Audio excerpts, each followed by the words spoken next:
The Mystery Inc. team is trying to escape from the monster when Fred suddenly suggests changing direction. As soon as they see the monster, everyone agrees without thinking. Only Fred splits up to find a way to help.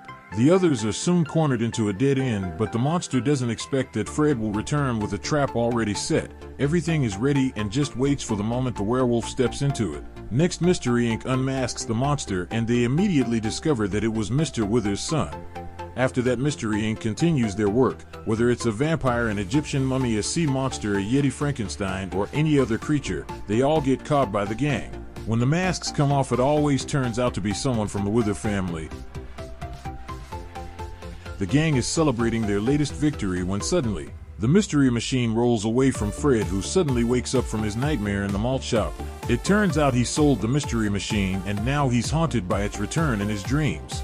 After solving so many tricky mysteries, the Mystery Inc. gang ends up unintentionally interfering with the police's work, and that's why the sheriff tells them to stay out of trouble, leading to a few changes. But Scooby-Doo and Shaggy are still the same as ever. Their bottomless stomachs easily devour 42 sandwiches in one go. Suddenly the TV reports a new ghost sighting in town.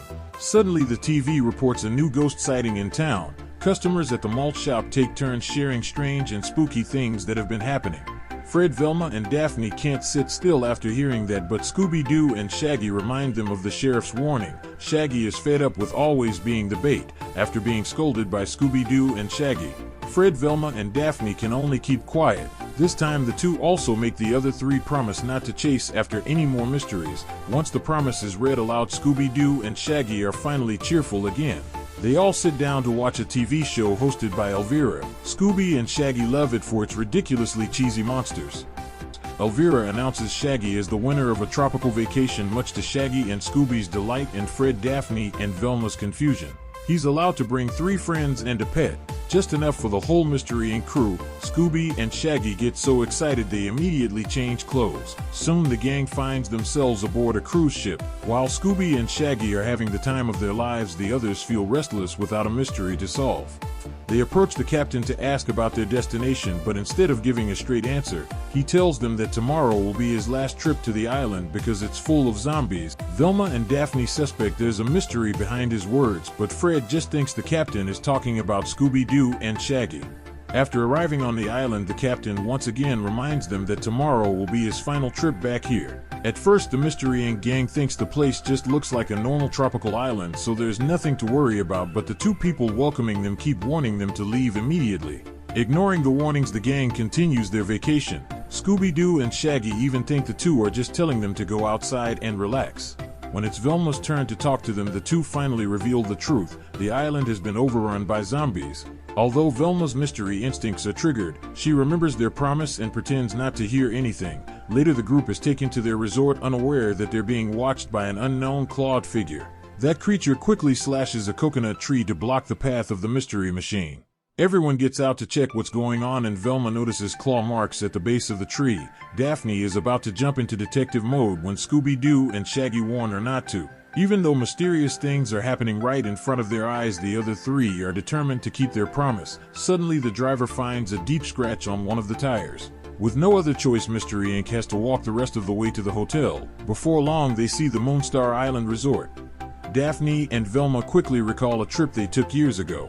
Back then, Daphne was working at a TV station and had dreamed of creating a real-life horror movie, so the gang searched everywhere and ended up on Moonscar Island. There they found a mansion that looked almost exactly like this hotel, but the visit turned terrifying when they were attacked by zombies, only to later discover that the zombies were actually victims of werewolves. 200 years earlier, the villagers had been slaughtered by the pirate Morgan Moonscar, who buried his treasure on the island.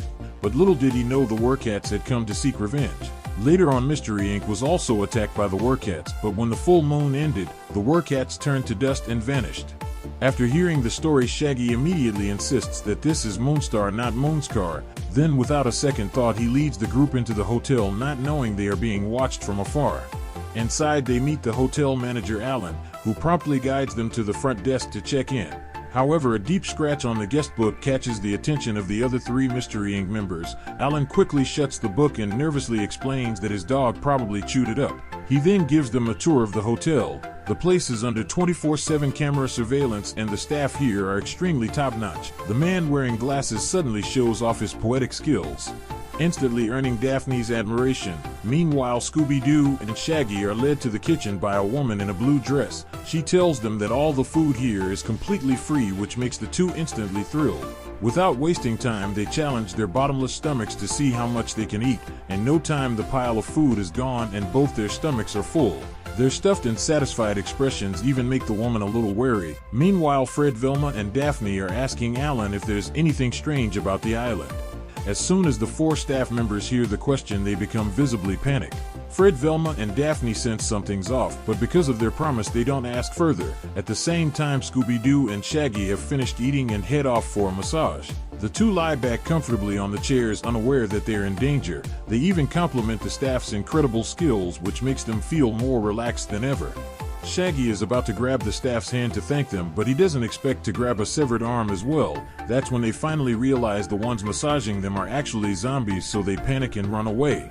Back with the others, Alan is giving Velma, Fred, and Daphne a tour of the hotel. Suddenly, Scooby-Doo and Shaggy rush straight at them, making Fred unable to react. The two flail their arms and legs, trying to signal that there are zombies in the hotel. Alan doesn't understand anything, so Velma steps in to translate, but Fred insists they are just imagining things.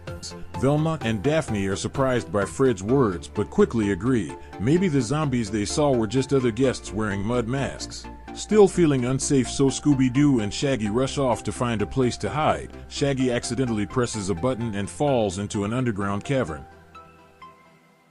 In there, Scooby-Doo and Shaggy spot a cat statue and even run into a zombie. As soon as they see it, they immediately panic and run away.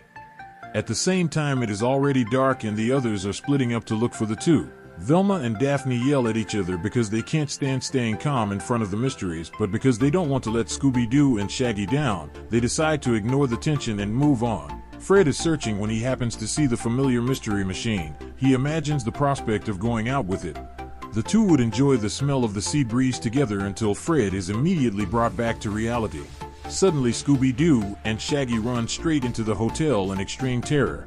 Alan asks what they are doing and they immediately say the zombies have appeared everywhere, so everyone looks through the window and sees a herd of zombies coming toward them. Because it is the first time seeing zombies, Alan faints on the spot. When he wakes up, he apologizes to everyone for putting them in danger, but the zombies are still heading toward the hotel. Shaggy guesses that at their current speed, they could still squeeze in a few meals before the zombies reach the front door. Fred, Velma, and Daphne really want to help Alan, but because of their promise, they can't do anything. After hearing this, Scooby-Doo and Shaggy quickly grab a random notebook and announce that everyone is now allowed to go back to solving the mystery. Velma quickly implements the plan. First, they have to protect the hotel. Then they'll set up traps to catch all the zombies. Just as the zombies are trying to break down the door, Fred quickly kicks away a wooden plank, which also triggers the trap to defeat them, but they didn't expect there to be one more monster. It takes advantage of the moment when no one is looking to set the hotel on fire. Luckily, Fred notices it in time and puts out the fire. The sprinkler system detects the smoke and sprays water all over, causing the zombies to melt. Velma rushes over and pulls off their masks, revealing they are all Alan's staff members, but she and Daphne aren't too surprised because they had already figured out the truth earlier. Shaggy winning in the arrangement to come to the island felt like a pre-planned scheme. When communicating with the staff, they realized that everyone had gone through some sort of acting training, as they were able to constantly improvise in different situations. They even had appearances so attractive that it seemed almost perfect. On top of that, there were cameras everywhere, and the torn pages were definitely from Mystery Inc. because they had been there once. This isn't Moonstar Island, but Moonscar Island. Alan feels he can't hide it anymore, so he suggests stopping the filming. He blames Mystery Inc. for ruining everything, but he also has to admit that Velma is right. This is a movie, and he is the director. It is supposed to be his masterpiece, but now it is ruined. These days, film studios only care about meticulously crafted horror films, so he comes up with a plan. It starts when Alan accidentally reads Velma's blog post about the zombie island. Then he finds a way to bring Mystery Inc. back to the island. All the preparations are done, and it is time to start filming. Audiences are usually drawn to the characters' reactions when zombies appear, and Alan expects a scene where everyone desperately tries to escape from the undead, not that they come back to trap them instead. He even finds a cat pendant and believes it will bring him luck, but now all of Alan's effort has gone to waste, so he can only cover his face and cry. Scooby-Doo and Shaggy see that and also burst into tears. Fred, Velma, and Daphne then offer to help Alan finish filming the remaining scenes. The next morning, Mystery Inc. gets their makeup done and receives a new script. This time they're supposed to find a hidden treasure and return it to the undead. But first, the whole team needs to look like they've just escaped a heavy rainstorm. As soon as Alan yells action, the mystery machine suddenly appears. Fred feels extremely happy to see his beloved car again, but its owner is no longer him but a more handsome guy. He is Seaver and he will be Fred's stunt double. Alan has upgraded the mystery machine so it can leap over a wooden plank during the zombie escape scene. Everyone has quickly moved on to the next shot. This time Scooby-Doo has to react to the zombies. The scene turns out so perfect that Alan gets even more excited and wants to keep filming as fast as possible. Seaver is supposed to be Fred's stunt double in this scene, but Fred insists he can handle it himself, right after saying that he charges straight toward the window only to smash his face into the wall. Then comes the final scene where Mystery Inc. just needs to act scared in front of the zombies. But Alan doesn't expect the monster to take advantage of a moment of distraction and attack him. Luckily, Scooby-Doo spots it in time and saves Alan's life. Velma notices that someone has deliberately cut the rope. There's even a cat hair left behind, which awakens her detective instincts. She immediately runs out of the hotel to track the monster. With her infrared glasses, she sees countless glowing eyes staring right at her. Meanwhile, the others are still filming when they spot Velma running away in fear, only to find out she was scared of a tiny kitten. At first, everyone thinks it's just a joke, but then a whole army of cats suddenly appears, launching a chaotic attack that sends everyone screaming. Only Alan stays oddly optimistic even while watching the scene. The actors are so scared that they all run away. It's Scooby-Doo's first time facing these terrifying cats, so he gets defeated. Meanwhile, Fred and Seaver are trying their best to fight back when they spot 3 werewolves. They are the ones commanding the stray cats, so Mystery Inc. has no choice but to run. Fred remembers the captain saying he would wait at the dock until sunset, so he tells everyone to head there quickly. But they don't expect Alan to have completely lost his mind when he burns the boat, destroying everyone's last chance of escape just because he wants to finish his horror movie. When Fred sees his beloved car stuck on the boat, he risks everything to save it. He slides in smoothly and manages to get inside the mystery machine. With the newly upgraded engine, Fred drives the mystery machine back. Seeing that everyone rushes onto the van just before the 3 werewolves attack, only Alan gets caught because he's holding the pendant. It is a close call, but instead of panicking, Alan chooses to shout at Scooby-Doo to keep filming, but Fred can't wait any longer and slams the gas pedal to escape. The whole group rushes deep into the forest only to see 2 werewolves still chasing them from behind. The monster even joins in the pursuit. Despite everyone panicking, Alan still holds up the camera. Thanks to Fred's quick reflexes, he steers the car in another direction just in time to shake off the monster. Meanwhile, the 3 werewolves have already set up an ambush just waiting for Mystery Inc. to show up. As soon as Fred turns the car around, they are already waiting there. But the werewolves didn't expect Fred to be more reckless than rational. He drives the mystery machine straight onto a wooden plank, launching it into the air toward the hotel. Without God's help, the whole group would have died. The werewolves quickly swim across the river, so the group has no choice but to run inside the hotel. That's when the real hunt begins, except the roles seem reversed. The hunters keep getting outsmarted and beaten up by the prey.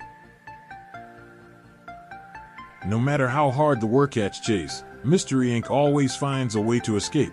Alan as always remains completely chill, filming the whole thing like he's on vacation. Later, Shaggy disguises himself as a kitchen staff member and invites the werewolves to enjoy a steamed fish dish made by the master chef Scooby-Doo. But neither of them expects the werewolves to reject the food and angrily chase after it. Scooby-Doo and Shaggy take advantage of the moment when they aren't paying attention to tie them up and kick them out of the hotel, but there is still the final boss. Just as it's about to charge, Fred shows up in time to stop it. Shaggy then suggests everyone escape down into the cavern. Then Mystery Inc. suddenly remembers this is the place where they once fought the werewolves. While Scooby is still filming, he accidentally falls into a hole. That's when the group notices there are dozens of holes scattered around, as if someone's been digging for something. They even find a clock face on a stone disc that looks exactly like the pendant Alan always wears. They realize the 3 werewolves have been searching for Morgan Munskar's treasure, so Velma comes up with a plan. The gang waits for the werewolves to return and uses Alan's pendant to lure them in. The purpose is to lead the three cat people to Morgan Munscar's treasure. Then Mystery Inc. shows up disguised as zombies and corners them in the hole to make them think that the zombie curse is real. When they finally rip off the masks, it turns out the three wercats are actually the boat captain and the two hosts who welcomed them. One big plot twist that makes Alan blurt out two words, masterpiece moment. Now Velma explains that while everyone is making a movie, someone is secretly trying to find Morgan Munscar's treasure, and the only people on the island who are not part of the film crew can only be them. Velma decides to turn their own plan against them, thinking that if they believe in the treasure, they'll believe in the curse too. Velma even makes fake gold coins using Scooby snacks. When asked about the other person, they say there are only 3 of them. That's when Alan jumps in, reminding everyone that the real monster is still out there, roaming the island and looking for its next victim. Then the police arrive and take the 3 criminals away. Suddenly they notice cats digging something up. It turns out these cats are the true guardians of Morgan Munscar's treasure. As soon as the chest is opened, the glow of gold is so bright that it blinds everyone. Alan realizes that with all this money he'll never have to direct again. A lifetime of retirement on a tropical island now awaits him. Now Velma realizes that solving mysteries is what Mystery Inc. was meant to do. It's in their blood and it's their destiny. Scooby-Doo and Shaggy also admit that they shouldn't have made everyone promise to quit, because bringing hidden truths to light is exactly what they do best. The sheriff accidentally hears the gang's conversation, so he scolds them, but after a few tears from Daphne and the rest of the gang, he relents and allows Mystery Inc. to return.